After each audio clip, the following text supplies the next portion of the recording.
ഇന്ന് പുലർച്ചെ സൗദി അറേബ്യയും അമേരിക്കയും ചേർന്ന് ഇറാഖിൽ അതിശക്തമായ ആക്രമണം നടത്തിയിരിക്കുകയാണ്.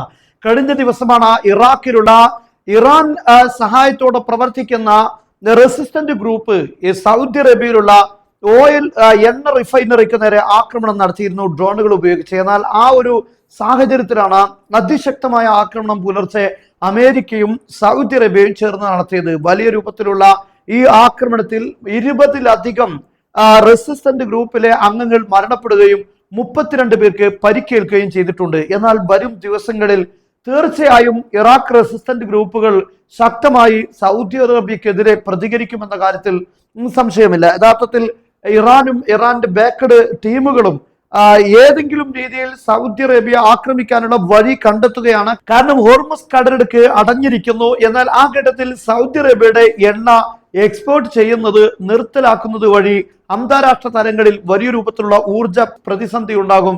ഇത് ട്രംപിന് ഈ യുദ്ധത്തിൽ നിന്ന് പിൻവലിക്കാൻ നിർബന്ധിതരാക്കും.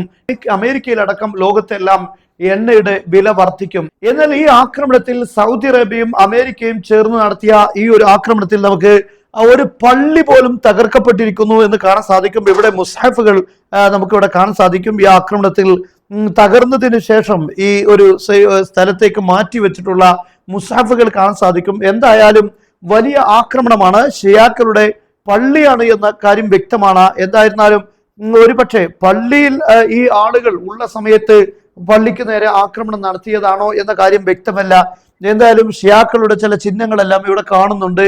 ഈ ഒരു പള്ളിക്ക് നേരെ ആക്രമണം നടത്തിയെന്ന കാര്യം ഈ പിക്ചറുകൾ ഇന്ന് വ്യക്തമാണ്. എന്തായിരുന്നാലും ഇത് സൗദി അറേബ്യക്ക് നേരെ ഹൂത്തികളും അതേപോലെ തന്നെ മറ്റു റെസിസ്റ്റന്റ് സംഘങ്ങൾ ഇറാഖിലടക്കമുള്ള ആളുകൾ ആക്രമണം നടത്താനുള്ള സാധ്യതയാണ് ഇതിലൂടെ ഉണ്ടായിരിക്കുന്നത്.